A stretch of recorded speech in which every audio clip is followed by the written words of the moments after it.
effort, Kubrat Pulev. Dinu was trying. He did try some shenanigans, though. Hold on, son. Hold on. Just stay here for a second. Let the doctor look at you. Here, we'll be right back. I think he might have blew his knee. Fight had a little bit of everything, didn't it? And a whole lot of risk in that fourth round when that cut opened up. Yeah. And Bogdan Dinu, nasty cut Pulev suffered. He may be out for a little while if they wanted to keep him busy, having him fight 3 times this year. #1 in the IBF, that guy right there, the Bulgarian Kubrat Pulev. Solid, action-packed, heavyweight fight. Nothing, great. But overall, this was Kubrat Pulev's. It's the first time he fought over here, right? American debut. Up in the hangar in Costa Mesa. Yeah, he's never fought here before. Yeah, of course. I've been covering his fights. So he signed with Top Rank. And he is the IBF #1 contender. The only issue I have with him, his style is,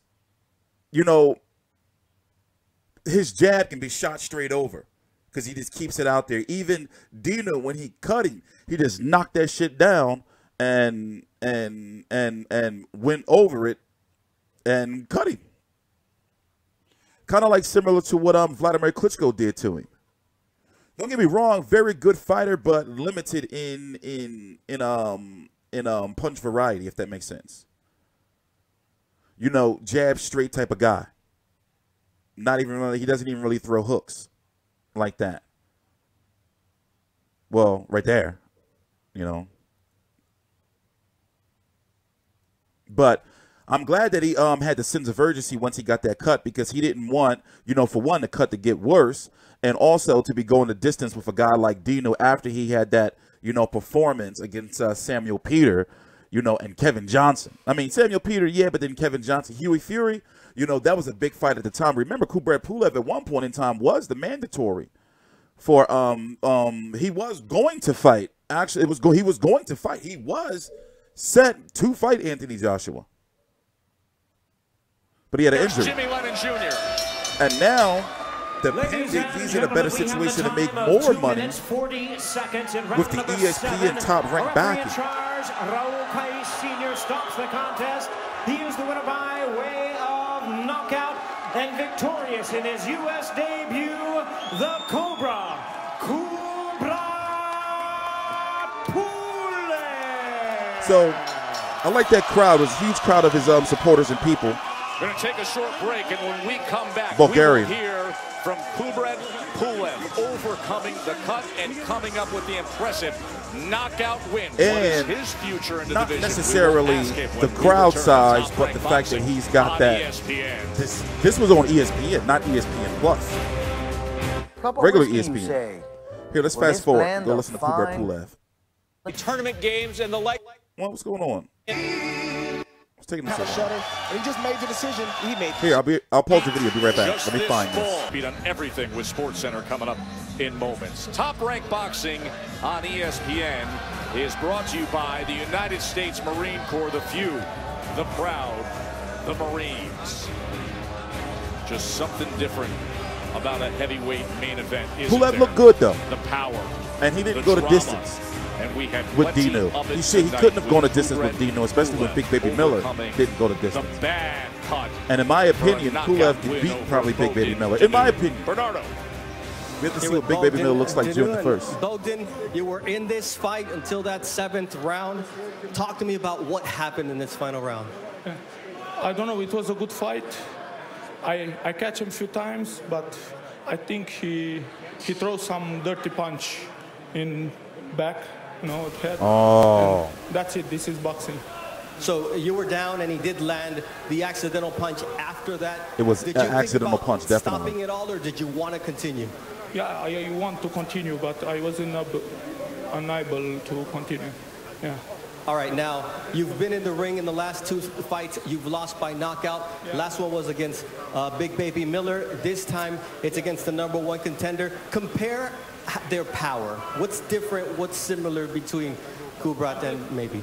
Completely different this guy. You know, Miller was bigger puncher, tougher than Kubrat. I think with Kubrat I was so close. Sometimes I win some rounds and I throw some good punch. I know I'll be better and better and better from fight to fight. And my last fight was with two guys from top 10, you know, and I don't refuse. I try to fight with this guy because I want to be, my goal is to be in the top. Thank you very much. Appreciate that, Bogdan. And now we're here with Kubrat Pulev. That cut, it happened in the 5th round. How were you able to not allow that cut to affect the way you fought tonight? Yes, first, I must say, благодаря на българската публика, уникални сте. I imagine it's for your Bulgarian fans. First, I can say for Bulgarian people, thank you. Second, yeah, your question. Sometimes this what do it. Get you a look at the cut. It's not good. Sometimes turn back. You understand what I mean? For the knockdown. And I feel him very good. You see it? We knew that he was a good boxer. For moments, you know, he cut you up with that right hand. And how were you able to finish him? Yes, I just fighting. For me, what's not so big problem this cut. Yeah, because I was ready, and sometimes blood do at me very hungry. Yeah. Blood make him hungry. Did you believe at one point after the illegal punch that he was not going to get up and that maybe you could lose a fight? Doesn't matter. I was prepared. I was fit. I was really good in this moment, and I can do it everything in this moment. Did you prove that you have the heart of a champion tonight? Yeah, I think I was very good boxing today. I show good punching, good strategy. We do it very good, long prepared. Thank you very much, Joe. Back to you. Who was a blast to watch and to listen to. Looking at it, wait. Oh, let me pause it right there so you can see it. Pause it right there so you can see it. You know, it's not too bad of a spot. I mean, it's bad. Don't get me wrong, it's bad. But I'm wondering, you know, like how long he'll be out from that. At least it's not like on like, you know, like the eyelid or something. You know. But you know, he's got those prominent eyebrow skins. What do you call that? Under the eyebrow, under the what's that up there? What is this area called? You know, like see, his is not that. You know, his brother. You know, but you know, he looked good though. He looked good. His style, you know, causes will cause issues for him when he fights taller fighters or fighters who are more technically sound in regards to like Anthony Joshua. I don't know if Kubrat Pulev will be able to avoid the uppercut or the straight right over that jab. I don't know. That's the issue. Deontay Wilder, can he survive the windmill attack? Because, you know, all it takes is Pulev to be lazy with that jab, like sometimes he can get. And then, you know, he get tapped and he do a little dance and Wilder do the windmill shit. I don't know if he can survive that shit. Him and Dillian Whyte would be a good fight. But remember, Dillian Whyte didn't want to fight from my understanding. Right? Correct me if I'm wrong. You know, he went a different path. The same thing with Big Baby Miller. And it worked out for him because now he's got Joshua. He's bypassed it. Heavyweight boxing is heating up. So the landscape is this. On May the 18th, you're going to have Deontay Wilder versus Dominic Breazeale on regular Showtime. Regular Showtime. Don't know who's getting it over in the UK. Might be Free BTV. No, PBC ITV, possibly. I'm pretty sure it's going to be ITV over there. Then on June the 1st, you're going to have Joshua versus Big Baby Miller in New York. Also, Wilder versus Breazeale is going to be in the Barclays Center in New York and Brooklyn. And Joshua versus Miller is going to be in Madison Square Garden in New York, Manhattan. Then you're going to have Tyson Fury versus Tom Schwarz in Vegas on June the 15th, ESPN Plus. This right here was regular ESPN. Shout out to Kubrat Pulev. You know, and I'm glad he didn't go the distance, and I'm glad they didn't stink it up. You know, I know people are going to say, well, you know, Big Baby Miller knocked him out in 4 or whatever. Hey, you know, styles make fights. And not that Cloven brand shit. And I already gave them a plug by saying that shit. Oh, man. So we're going to have to, I guess, see, you know, what's going to happen, because Joshua right now has 2 mandatories. The WBO comes first. Will the WBO wait for the winner of Fury versus Schwarz, or will somebody's got to talk to Dillian Whyte and see if he's going to go that WBO route. Somebody's got to ask Dillian Whyte, yo, you're #1 by the WBO. Even though being #1 doesn't mean you're mandatory unless it's the IBF. They're the only one that really follows by that. But somebody got to say, like, yo, wait a minute. What if they order Fury versus Schwarz to be the WBO mandatory? You going to ride with that? You know? And then next in line would be Kubrat Pulev, the IBF mandatory. So he's already going to get his shot. They can call. Listen, after Joshua Miller, they can call it the IBF and say, "Yo, it's time. Make that purse bid," or "It's time. They got to negotiate with us."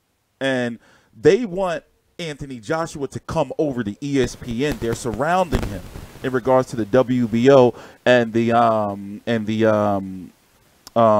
IBF, Pulev WBO, and Dillian Whyte Schwarz and Fury WBO. And what if Dillian Whyte rumors are true that he's going to sign with ESPN Top Rank, but he still keep his relationship with Sky over in the UK?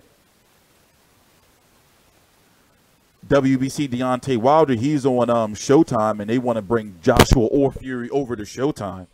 You know, it's the Game of Thrones chess, boxing chess. You know, but they're going to have to come together, because fans are not happy with Dominic Breazeale, but that's the mandatory. It's got to happen. Fans are looking at Joshua versus Big Baby Miller like, okay, well, you know. And then you got Tyson Fury versus Tom Schwarz. You know? Yeah, 2 of those 3 can be exciting fights, will likely be exciting fights that will produce knockouts. But sometime this year, Joshua has to fight Wilder. Fury's got to fight, you know, Joshua or Wilder, or vice versa. Something's got to happen. I'm not with all that. I don't give a fuck about all that money shit, whose fault, or whatever. Something's got to happen. It's got to be this year. Somebody's got to be eliminated. One of Big Baby Miller or Joshua's going to be eliminated. Dominic Breazeale or Deontay Wilder is going to be eliminated from this unofficial heavyweight tournament, what I've been calling it. You know, Tyson Fury, Tom Schwarz, one of them going to be eliminated.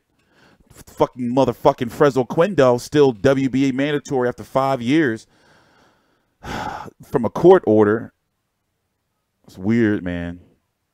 It's weird. You got guys like Joe Joyce, Adam Kownacki, you know, Povetkin, he's still trying to figure out what he's going to do. Alexander Usyk is making his first jump at Carlos Takam.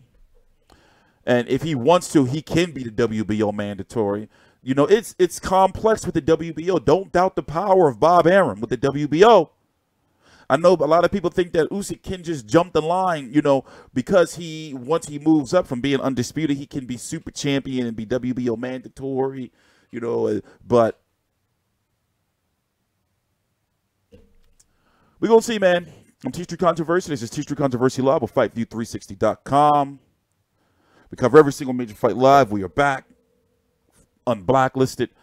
We got a store right down below in the description box. Check out the link. We're set up merch. It's just phase 1. Is what me and my partners are calling it. We have a lot of new gear coming out. We have a lot of fights that we're hoping to be credentialed to cover, to make sure that this year, you know, we had a nice close to last year until we got, you know, blacklisted. But now I'm healthy, 100%. And we're trying to make sure on YouTube that nobody can fuck with us when it comes to boxing. Please subscribe.